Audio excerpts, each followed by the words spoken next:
ఒంగోలు నగరం దాహంతో అల్లాడిపోతోంది. మంచినీళ్ల కోసం మహిళలు కుస్తీలు పడుతున్నారు. బిందెడి నీటి కోసం ట్యాంకర్ల వద్ద బారులు తీరుతున్నారు. కొన్ని ప్రాంతాల్లో వేల పాలాలేని సరఫరాతో జనం జాగరం చేయాల్సిన పరిస్థితి ఏర్పడింది. జనం నీటి కోసం గగ్గోలు పెడుతూ రోడ్డెక్కుతున్నారు. ఒంగోలు నగరం నీటికి కటకట్లాడుతోంది. జనం దాహార్తితో అల్లాడుతున్నారు. శివారు ప్రాంతాలకు నీటి సరఫరా అంతంత మాత్రంగా ఉంది. బిందెడు నీటి కోసం బండెడు కష్టాలు పడుతున్నారు. నీటి సరఫరాలో సరైన విధానం లేకుండా పోయింది. కొన్ని చోట్ల 4-5 రోజులకు ఒకసారి నీళ్లిస్తున్నారు. నగర జనాభా 3 లక్షలు ఉన్న తాగునీటి వనరులు లేవు. నగరంలోనే కాకుండా విలీన గ్రామాల్లోనూ దాహం కేకలు వినిపిస్తున్నాయి. అధికారులు నాటి పైపులైనతోనే కాలం వెళ్లదీస్తున్నారు. వందల సంఖ్యలో లీకులతో సగం నీరు నగరంలో కొద్ది రోజుల నుంచి తాగునీటి సరఫరా అస్తవ్యస్తంగా మారింది. గతంలో 2 రోజులకొకసారి నీరు ఇస్తుండగా ఇటీవల 3 రోజులకొకసారి సరఫరా చేస్తున్నారు. మోటార్లు పాడయ్యాయని, కరెంటు పోయిందని, పైప్లైన్ లీకేజ్ వంటి కారణాలు చూపిస్తున్నారు. నీటి కోసం ప్రజలకు ఎదురుచూపులు తప్పడం లేదు. నీరు సరఫరా చేసేందుకు ప్రభుత్వ ట్యాంకర్లు లేవు. ఉన్న 3 ట్యాంకర్లు మరమ్మతులతో మూలన పడ్డాయి. 35 ప్రైవేటు ట్యాంకర్లే ఏళ్ల తరబడి తాగునీటిని సరఫరా చేస్తున్నాయి. శివారు విలీన గ్రామాలకు ట్యాంకర్లతోనే నీటిని సరఫరా చేస్తున్నారు.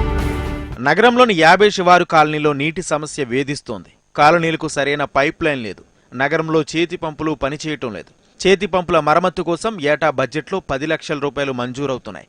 కానీ ఆ నిధులు ఏమవుతున్నాయో తెలియడం లేదు.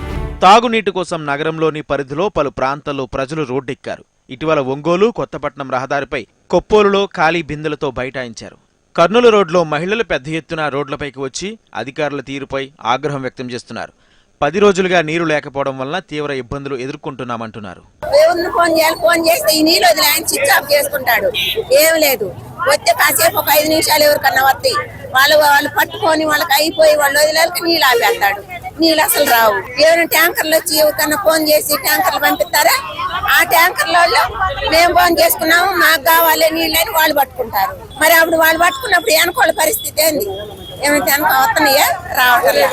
మేము ఆ ఇబ్బంది పడుతున్నాం నీళ్ళ గురించి. మేము వదిలేవు, మాకు తెలీదు, వదిలేమన్నారు. వాళ్ళు ఏమన్నారు, సరే ఏందన్నా ఇంకా రాలేదు, మా పైన ఆర్డర్ లేదు, మాకు ఒక టైం ఇచ్చారు, ఆ టైర్కి ఆపేస్తారు, మీరు పట్టుకుంటే వాడుకోండి, మాకు ఎలాంటి సంబంధం లేదు అని వాళ్ళు చెబుతారు. మాకు టైం లేదు, మాకు లేదు, లేదంటే మాకు కరెంట్ పోయిందనో పైపులు పోయినాను, నీళ్ళు అందలేదని అది చెప్తారు. నీళ్ళు అందలేదు, పైపులు అందలేదు. ఈ నీళ్ళని ఎందుకు పట్టుకున్నారు? ఇటువంటి కింద వాళ్ళు కింద దేనికి వస్తారు? ఇక్కడ వాళ్ళ దగ్గర ఉండేవాళ్ళు ఉదయాన సాయంకాలం నీళ్ళు పడతారు.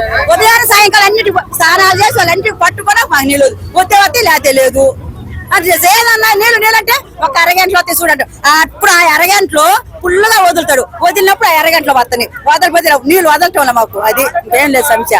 మాది ఇంకేం సమస్య మాకు. మా శ్రీరంగాన్ని 5 లైను నెల రోజు పెంచాయి. సమస్యపై నగరపాలక సంస్థ మొద్దు నిద్ర వీడాలని ప్రజలు అంటున్నారు. నగరంలో తాగునీటి సమస్య లేకుండా చూడాలని వేడుకుంటున్నారు.